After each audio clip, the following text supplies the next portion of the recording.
하나님 말씀 출애굽기 20장 4절부터 6절을 보겠습니다.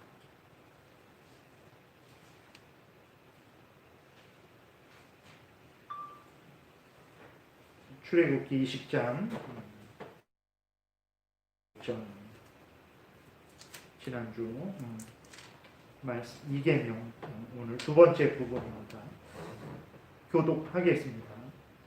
너를 위하여 새긴 우상을 만들지 말고 또 위로 하늘에 있는 것이나 아래로 땅에 있는 것이나 땅 아래 물속에 있는 것에 어떤 형상도 만들지 말며 그것들에게 절하지 말며 그것들을 섬기지 말라. 나 내 하나님 여호와는 질투하는 하나님인즉 나를 미워하는 자의 죄를 갚되 아버지로부터 아들에게로 3-4대까지 이르게 하거니와 나를 사랑하고 내 계명을 지키는 자에게는 천대까지 은혜를 베푸느니라. 아멘. 기도드리겠습니다. 살아계신 하나님, 이 시간 또 하나님 말씀을 전하고 듣습니다. 하나님의 뜻을 더 깊이, 더 넓게, 풍성하게 깨달아 알게 도우소서. 그래서 우리의 모든 삶 속에서 하나님을 더 잘 섬기는 우리들 되게 도와주옵소서. 이 시간 온전히 주장하시기를 바라고 예수님 이름으로 기도드렸습니다. 아멘. 오늘은 두 번째 부분에 대해서 말씀을 드리겠습니다. 특별히 5절, 6절에 대한 부분인데 우리 문답을 같이 읽어보겠습니다. 150문 문답을 하겠습니다. 150문 다음을 말해보십시오. 답. 하나님께서는 이 계명의 한 가지 위협의 말씀을 첨가하셨습니다. 즉 나 여호와 너희 하나님은 질투하는 하나님인즉 나를 미워하는 자의 죄를 갚되 아비로부터 아들에게로 3-4대까지 이르게 하거니와입니다. 151문 왜 하나님께서는 당신의 능력에 대해서 말씀하십니까? 답. 하나님께서는 자신의 영광을 유지할 수 있을 만큼 강력한 분이시라는 사실을 나타내 보이시기 위함입니다. 150, 그러니까 문하고 151문에서 이야기하는 것은 무엇이냐면 이제 하나님의 능력에 대한 부분입니다. 그러니까 우리가 그 5절 뒷부분에 있는 대로 나 내 하나님 여호와는 질투하는 하나님인즉 나를 미워하는 자의 죄를 갚되 아버지로부터 아들에게로 3-4대까지 이르게 하거니와 나를 사랑하고 내 계명을 지키는 자에게는 천대까지 은혜를 베푸느니라 라는 이 말씀을 통해서 하나님이 드러내시는 내용은 무엇이냐면 하나님은 능력 있는 하나님이라는 거예요. 그러면 하나님은 어떤 능력을 가지고 계신가 그랬을 때 하나님은 하나님을 사랑하시는 자에게 상을 주시는 하나님이고 하나님을 거역하고 우상을 만드는 자, 그러니까 하나님의 뜻을 어기고 하나님을 형상화하는 자들에게는 하나님께서 벌을 주실 수 있는 분이다라는 것을 나타내고 있는 거예요. 그래서 많은 사람들이 이제 하나님을 생각할 때에 하나님은 하늘에만 계시고 이 땅에서는 인간들 마음대로 해도 되는 것으로 생각하는 사람들이 대부분이죠. 그리스도인들도 그런 그리스도인들이 많습니다. 아이고 하나님 뭐 들어주시겠어? 기도에 응답하여 주시겠어? 이런 일들을 뭐 해결해 주시겠어? 이런 병을 고쳐주시겠어? 뭐 이런 식으로 생각을 하고 하나님은 마치 하나님은 계시긴 계신데 하늘에만 가만히 앉아 계시는 그런 분으로 생각하는 그리스도인들도 많은데 오늘 그 하나님께서 이계명의 5절, 6절에 있는 말씀을 통해서 알려주시는 것은 무엇이냐면 그렇지 않다. 하나님은 하나님을 사랑하는 자들에게 상을 주시는 하나님이시고 하나님을 거역하는 자들에게 벌을 주시는 하나님이시다. 능력 있는 하나님. 실제적으로 하나님을 사랑하는데 도와줄 수 없는 무능력한 하나님. 하나님을 거역하는데 벌 주시지 못하는 그 무능력한 하나님이 아니라 하나님을 사랑하는 자들에게는 천대까지 은혜를 내려주시는 능력 있는 분이시오.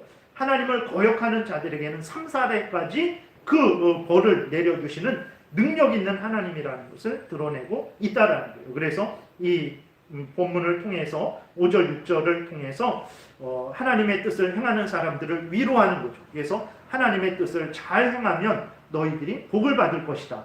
그 다음에 하나님의 뜻을 거역하는 자들에게는 하나님께서 위협하시고 경고하시는 것입니다. 하나님을 거역하는 자들은 벌을 받을 것이다. 이것을 나는 이렇게 능력이 실제로 할 수 있는 능력 있는 하나님이다. 전능한 하나님이다라는 것을 알려주시는 것입니다. 그 다음 152문을 한번 이렇게 보겠습니다. 152문 좀 긴데 151문 하나님께서 말씀하시는 질투란 무엇을 말합니까? 답 하나님께서는 자신과 동등하게 여김을 받는 그 어떤 신에 대해 참으실 수 없다는 뜻입니다. 즉 하나님께서는 당신의 무한하신 사랑으로 당신 자신을 우리에게 주셨기 때문에 우리 또한 전적으로 오직 하나님의 것이 되기를 원하신다는 것입니다. 이런 이유 때문에 우리 영혼의 순결은 영혼을 오직 그분에게만 드리는 것이며 반면에 우리가 하나님 위에 어떤 다른 미신에 빠지는 것은 우리 영혼의 간음이 되는 것입니다. 질투라는 것은 어떤 것이냐면 열심을 낸다라는 것이거든요. 하나님이 우리에 대해서 열심을 내시는 것. 근데 하나님은 우리를 향해서 열심을 내시고 또 하나님은 우리로 하여금 하나님을 향해서 열심을 내게 원하시죠. 그러기를 바라십니다. 근데 우리가 하나님을 향해서 열심을 안 낼 때 더더군다나 하나님을 향해서 열심을 내야 되는데 하나님을 사랑해야 되는데 그러지 않고 어떤 헛된 신, 헛된 우상, 거짓된 우상들, 거짓된 신들, 이 세상의 어떤 피조물들에게 하나님께 바쳐야 될 열심, 하나님께 바쳐야 될 사랑, 그 모든 일들을 어떤 거짓된 신들에게 바친다든지 아니면 이 세상의 헛된 피조물들에게 바칠 때에 하나님은 질투하신다는 그 열심이 이제 열심을 내시기 때문에 우리가 하나님을 향해서 열심을 내지 않을 때 그러한 우리들을 보시고 이제 질투하시는 거죠. 분노를 표현하시고 하나님께서 거기에 대해서 벌 주시는 것이라는 것을 우리가 기억해야 됩니다. 그러니까 우리는 하나님을 항상 하하호호 막 이렇게 호호 할아버지 뭐 이런 식으로 생각해서는 안 됩니다. 하나님은 이 끝부분에도 보게 되면 진정으로 하나님은 우리를 사랑하시는 좋으신 분이라는 것을 계속해서 알려주지만 그럼에도 우리가 잊지 말아야 될 것은 하나님은 질투하는 하나님이시다. 하나님은 우리를 너무나 뜨겁게 사랑하셔서 우리가 하나님을 사랑하지 않을 때 우리의 사랑을 헛된 것들에게 돌릴 때 그때 질투하시는 하나님이다라는 것을 우리는 늘 기억을 해야 되겠습니다. 본문을 다시 이렇게 보게 되면 답에 이제 질투라는 것이 어떤 의미인가? 첫 번째로는 하나님께서는 자신과 동등하게 여김을 받는 그 어떤 신에 대해 참으실 수 없다라는 것을 기억해야 됩니다. 그러니까 질투라는 것을 통해서 드러내시는 것은 첫 번째로는 하나님과 동등하게 여겨지는 그 어떤 신에 대해서도 하나님은 참지 않으신다. 그러니까 그렇죠. 다른 것들이 신 행세를 하는 것은 하나님을 사칭하는 것입니다. 그리고 하나님의 영광을 가로채는 거예요. 그래서 우리들도 이 땅에서도 정말 어떤 사람들이 우리의 명의를 도용한다든지 아니면 우리의 다른 것들을 훔친다든지 그래서 자기 것처럼 사용한다 그러면 그것은 가만히 있을 수가 없는 거죠. 마찬가지로 살아계신 하나님, 참된 신은 오직 하나님뿐이신데 거짓된 사탄 마귀의 속임을 통해서 아니면 인간의 속임을 통해서 그러한 어떤 거짓된 신을 만들고 그것들이 거짓된 신 행세를 할 때에는 하나님께서 그것들에 대해서 결코 내버려 두시지 않으시고 반드시 분노하신다라는 그런 의미가 있는 것이고, 두 번째로는 앞에서 말씀드렸지만 하나님이 이제 우리를 무한히 사랑하십니다. 하나님이 우리를 위해서 예수 그리스도를 내어주셨죠. 하나님 자신이 우리를 위해서 희생을 하셨어요. 그러한 열심으로 우리를 사랑하시죠. 그런데 우리가 그러한 하나님의 은혜를 받고 하나님을 뜨겁게 사랑하지 않는다. 그럴 때에는 하나님께서 질투하신다라는 것을 우리가 기억을 해야 되는 것입니다. 그래서 우리가 하나님께 마음과 뜻과 목숨을 바치지 않는 것은 하나님의 은혜에 배은하는 것이죠. 그리고 다른 신을 경배하는 것은 영적으로 간음하는 것이라는 것을 우리가 기억해야 됩니다. 그러니까 하나님의 은혜를 배신할 때, 그 다음에 우리가 영적으로 간음할 때 당연히 우리를 사랑하는 하나님은 질투하시죠. 부부 간에도 뭐 부모와 자식 간에도 어떤 그 부부 간에 다른 어떤 사람들이 끼어들 때, 아니면 뭐 남편이나 아내가 남편을, 아니면 아내를, 남편만 아내만 사랑해야 되는데 다른 무엇을 다른 사람을에게로 눈을 돌릴 때에, 그렇죠, 남편은 질투가 나죠. 아내도 질투가 나는 것입니다. 그것은 사랑하는 관계에 마땅한 아주 자연스러운 그러한 표현이라는 것을 우리가 기억을 해야 되는 것입니다. 그래서 질투라는 것을 통해서 하나님께서 이제 우리를 뜨겁게 사랑하시고 우리는 오직 하나님만을 바라보기를 원하신다라는 것을 우리에게 알려주고 있는 것입니다. 그래서 그 다음에 보게 되면 153문, 154문을 보겠습니다. 이제 상벌에 대해서 말씀을 하고 있어요. 153문. 아버지의 죄를 자식에게 벌한다는 말씀을 어떻게 이해해야 합니까? 답. 이 말씀은 우리에게 보다 큰 공포와 두려움을 주기 위한 것입니다.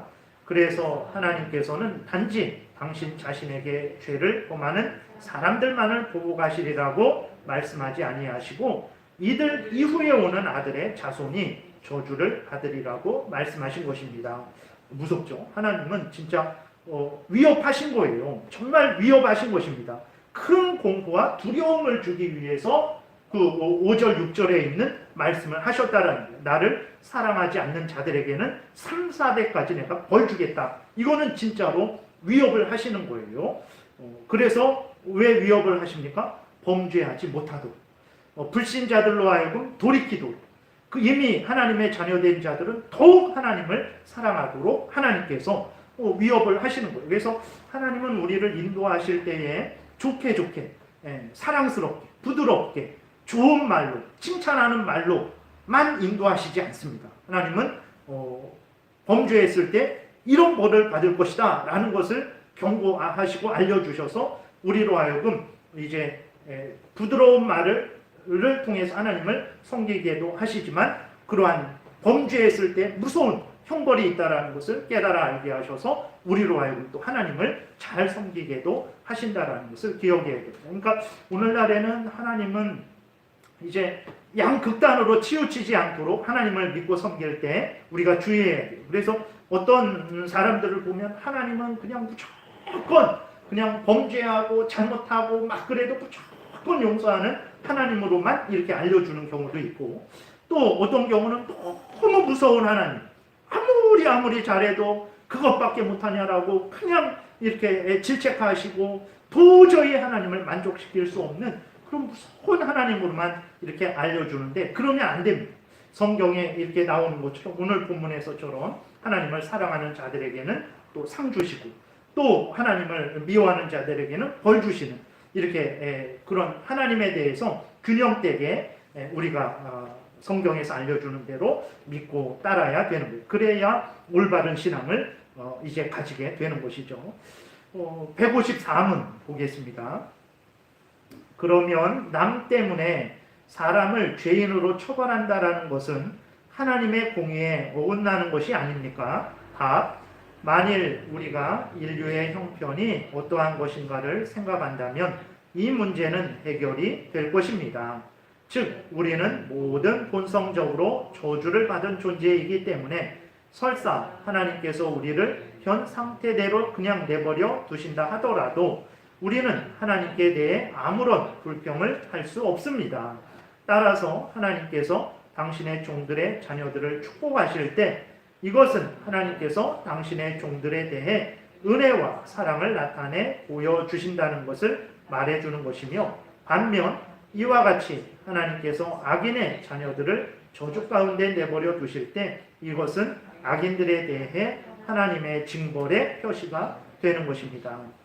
이게 뭔 내용이냐면, 요약하면 아니 왜 아버지가 우상 숭배를 했는데 왜 그 자녀들에게 벌을 주십니까?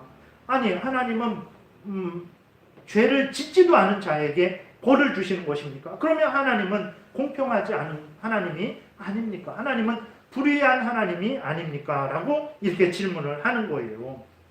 그랬을 때에 이제 이 답에서 이야기하는 것은 무엇이냐면, 첫 번째로 하나님은 죄를 짓지도 않은 사람들에게 벌 주시는 하나님이 아니다라는 거예요. 그러니까 당연하죠. 하나님은요, 정말 죄를 짓지 않았는데, 괜히 그냥 하나님께서 변덕쟁이시라서 갑자기 너는 죄인이다 라고 누명을 씌우고 벌 주시는 그런 하나님은 절대로 아니라는 것을 기억해야 됩니다. 그러면 그 아버지가 우상 숭배했는데 왜 3, 4대 그 자손들에게 벌을 주신다고 하십니까? 그랬을 때 그들의 죄 때문입니다 라고 알려주는 거예요. 그들의 죄 때문입니다. 왜 그러냐면 첫 번째로는 그 자녀들이 아버지가 우상 숭배를 했어요.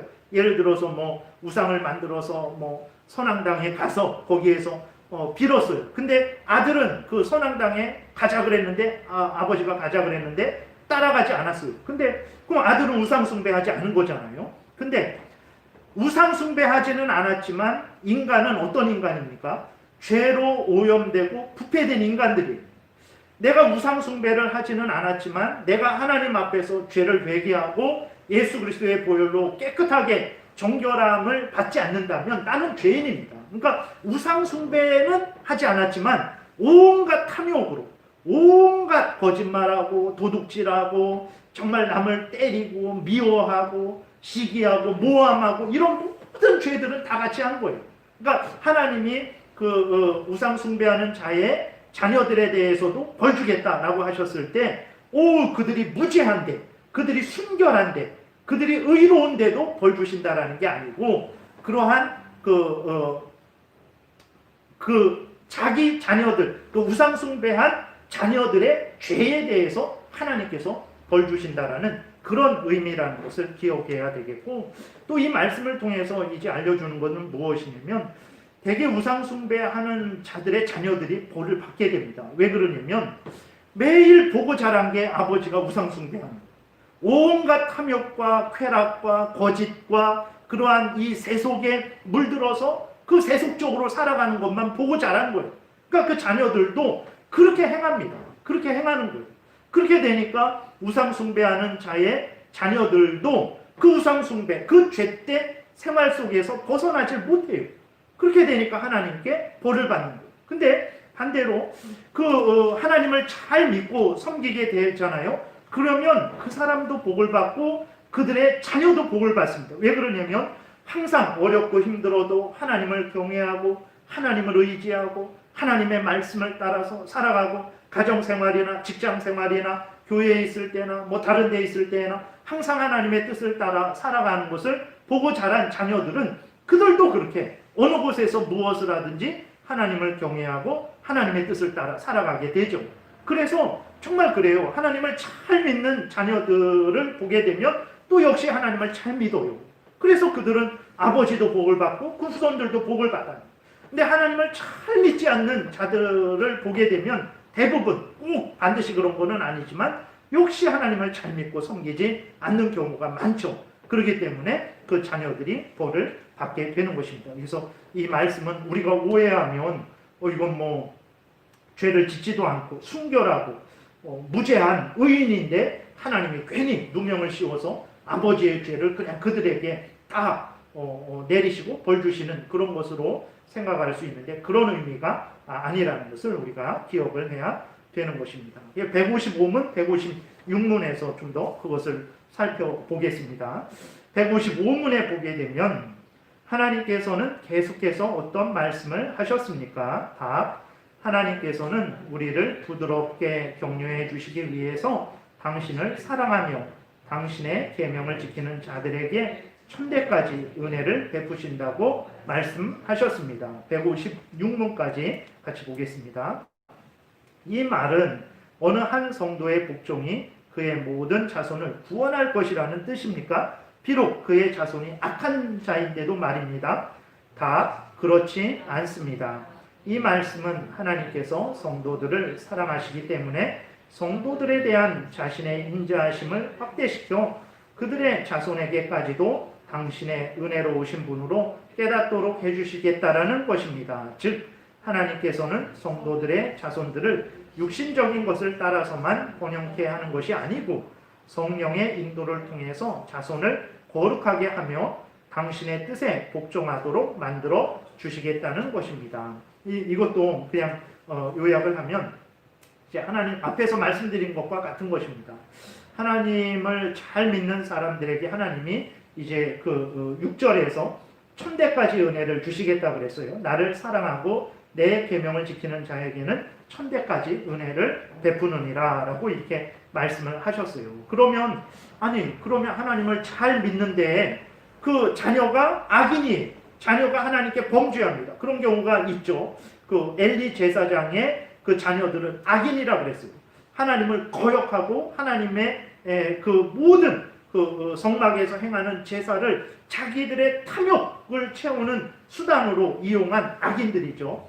그러면 그런 악인들인데 그 아버지는 하나님을 잘 믿고 섬기는 그런 하나님께 칭찬받는 사람이지만 그 자녀는 그런 악인인데 그런데도 그 악인을 구원해 주신다라는 것입니까? 그렇지는 않다. 앞에서 말씀드린 대로 우상 숭배한 아버지 때문에 의로운 아들이 벌 받냐? 그것도 아닌 것처럼 이제 그 하나님을 잘 믿는 아버지 때문에 그 아들이 구원을 받냐? 그거는 아니라는 거예요. 그래서 근데 복은 받죠. 근데 여기에서 첫 번째로는 영원 구원은 아니라는 거예요. 부모가 잘 믿으면 자녀가 저절로 영원 구원을 받냐? 그렇지는 않습니다. 그것은 아니라는 것이고, 두 번째로는 그 아버지가 잘 믿었는데 아들이 악을 행한다. 그러면 그 아들은 그 악을 행한 것에 대한 벌을 받을 것입니다. 근데 놀라운 것은 무엇이냐면 아버지가 잘 하나님을 믿었잖아요. 그러면 그 아들이 악을 행했잖아요. 그럼 당연히 그 악에 대해서 벌을 받을 건데, 근데 하나님의 큰 은혜를 더 받습니다. 더 많은 기회가 주어지는 것을 우리가 좀 보게 돼요.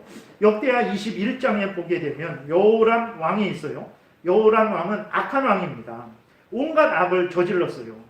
근데 하나님께서 그 여호람 왕과 그 자손들을 멸망시키지 않으세요. 왜 그렇습니까? 이렇게 하나님이 말씀하세요. 하나님께서 다윗을 사랑하셔서 다윗에게 약속하시기를 다윗과 그 자손에게 항상 등불을 주시겠다라고 약속을 하셨거든요. 그렇기 때문에 하나님께서 여호람 왕이 악행을 했어요. 그가 멸망당해도 마땅한 악행을 했습니다. 근데 하나님께서 멸망시키지 않는 거예요. 계속해서 여호람 왕의 또 자식들이 그 왕위를 이어가게 하시는 거예요. 물론 그것이 이제 예수 그리스도를 태어나게 하는 그런 하나님의 섭리 가운데 있는 것이고, 또 하나는 아버지 다윗이 잘했기 때문에 하나님이 그 다윗에게 약속을 하셨죠. 그래서 너의 후손에게 항상 등불을 주겠다. 정말 그 말씀대로 하나님께서 그 여호람 왕이 악행을 했음에도 불구하고 그 은혜를 완전히 끊지는 않는 것을 보게 됩니다. 그러니까 하나님을 잘 믿는 사람이 있으면 그 주변 사람들이 복을 받는 일이 너무나 성경에서 많은 것을 보게 됩니다. 출애굽기 32장, 33장에 보게 되면 모세가 이제 그 산에 올라가서 율법을 받는데 밑에서는 아론과 함께 이스라엘 백성들이 황금 송아지를 만들고 우상 숭배를 해요. 그러니까 모세가 내려와서 그 하나님께 받은 돌판을 던져버리죠. 그리고 이제 하나님의 진노가 그들에게 임합니다. 그래서 이제 하나님이 모세를 다시 부르세요. 그래서 뭐라고 말씀하시냐면 내가 이 이스라엘 백성을 완전히 다 진멸해 버리겠다라고 말씀을 하세요. 그러니까 모세가 기도하죠. 그러실 것 같으면 하나님 제 이름을 차라리 하나님의 그 생명책에서 지워주십시오. 정말 그렇게 하나님께 간절히 기도를 해요. 그러니까 하나님이 이스라엘 백성들을 진멸하시겠다 그러셨다가 모세 때문에 하나님이 다시 이스라엘 백성들을 기회 주십니다. 그러니까 하나님을 잘 믿는 사람이 있으면 그 주변 사람들이 복을 받아요. 그 사도행전 27장에서도 보게 되면 바울이 로마로 이렇게 배를 타고 끌려가죠. 끌려가다가 폭풍을 만나서 배가 이제 파선하게 되어서 다 죽게 됩니다. 근데 하나님이 바울을 로마로 인도해 주시기 위해서 그 배에 있는 모든 사람을 살려주십니다. 바울 때문에 그 배에 있는 모든 사람들이 살아요. 물론 그것이 영원 구원을 얻은 것은 아닙니다. 그러나 하나님의 큰 은혜를 입죠. 또 그러한 과정 중에 그들이 하나님을 믿고 또 회개하고 돌이키는 일들도 생기게 되는 거죠. 그러니까 하나님을 잘 믿으면 정말 그 사람, 하나님을 잘 믿는 사람 주변이 복을 받습니다. 그리고 그 자손들도 복을 받는 거예요. 특별히 유아 세례가 있어요. 유아 세례를 왜 주는 거냐면 하나님을 믿는 자에게서 태어난 자녀는 하나님의 자녀다라는 것을 믿고 주는 거예요. 하나님을 믿는 자에게서 태어난 자녀는 하나님의 자녀다라는 것을 믿고 주는 거예요. 반드시 다 100% 그러냐? 그렇지는 않죠. 앞에서 말씀드린 대로 엘리 제사장의 그 자녀들과 같은 악인들도 있단 말이에요.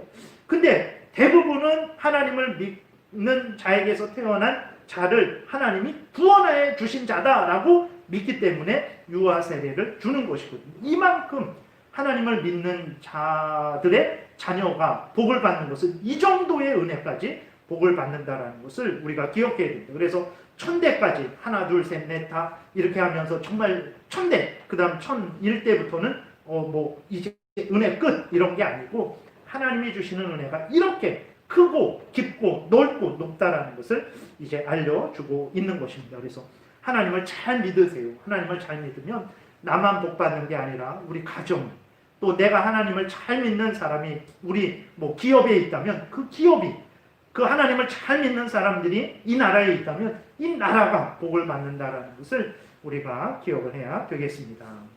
그 다음에 157문, 158문을 읽고 마치겠습니다.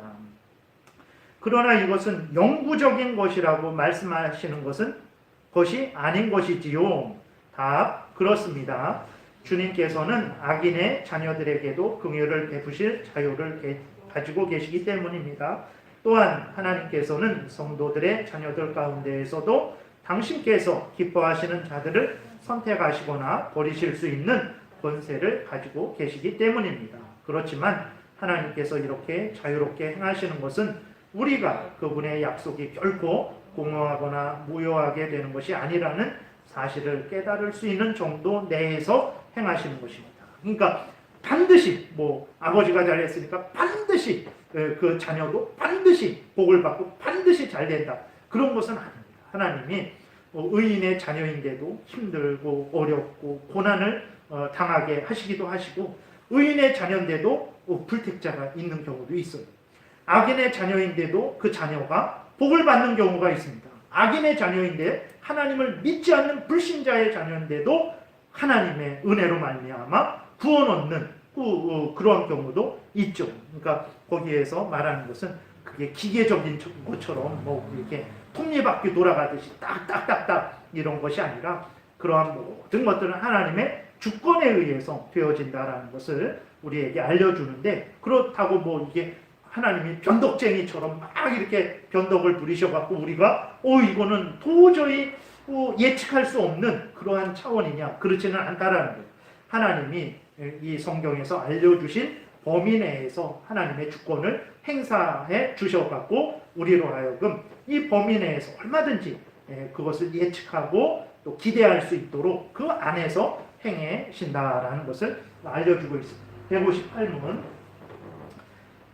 왜 하나님께서는 여기서 축복하실 때는 1000대라고 말씀하시고 위협하실 때는 단지 3, 4대라고만 말씀하십니까? 답, 이는 하나님의 본성이 엄격하거나 가혹하심을 행하시는 것보다는 인자와 친절을 베푸시는 데 있다는 것을 분명히 가르치기 위해서입니다. 이것은 하나님께서 나는 자비로우며 노하기를 더디한다 라고 말씀하신 것과 같습니다.